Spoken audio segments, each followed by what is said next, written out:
the fourth law of physical health is going to be the law of sanitation. And so with sanitation, we have internal and we have external. So let's start with external. So when you think of external sanitation, I want you to think of skin, specifically sweat glands. Because these sweat glands are what is one way that the body uses to push poisons and toxins out of the body. Now we have other ways. You know, we have our skin, we have our lungs, we have our bowel, and we have our bladder. These are the four ways. We need all four channels to be open and clear so we can properly get rid of these toxins. If we can't, let's say, detox through our skin or our lungs for some reason, it's going to put extra load on the kidneys. And then now you're going to develop potentially kidney problems if it continues down that path. So what do we need to do? Well, pretty simple.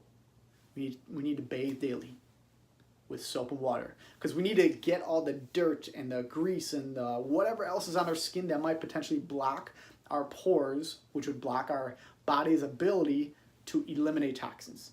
Because if it can't get it through here, you're literally re-poisoning yourself to some degree with the exact poison the body was trying to get out to start. So you want to take a shower with soap and water daily. Now we have to do daily because we're not out in the wilderness chasing down animals and just living the way we used to back in the day. We have a modern society, so we need to alter things to fit us today. That's external sanitation. Now with internal sanitation, inside the body. Sanitation as whatever we take, we got to move it all the way through and we got to get it out, right? And so I want to ask a question. If you eat 3 meals a day, how many times should you go to the bathroom? Or different question, how many times do you go to the bathroom? If you eat 3 meals, are you going to the bathroom in one day 3 times, 2 times, 1 time? Maybe you only go to the bathroom once every 2 days, once every 3 days. There are people like that, and it should be concerning, because if your body's trying to get this waste out and you're letting it just sit in there, sit and rot and ferment and re-poison yourself, because it's got to go somewhere. It might get reabsorbed. And so now what's going to happen? You're constantly re-poisoning yourself. And you can see how that can lead to a whole host of health issues. All because our elimination system wasn't working properly.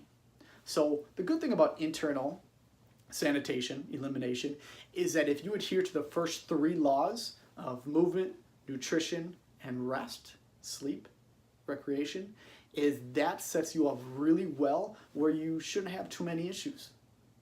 You know, if you're eating the right kind of food, you're not going to be congested down here where it develops constipation.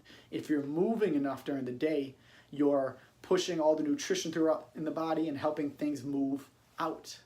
And then lastly, rest. That's when the body does a lot of its housekeeping. That's when the body does its repairs and its healing and detoxifying the body to the best of its ability.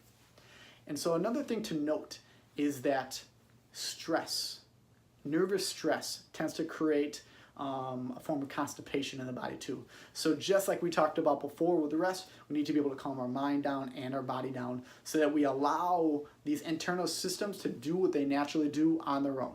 We give it the proper materials and they can do what it's supposed to. So this is the 4th and last law of physical health. Thank you.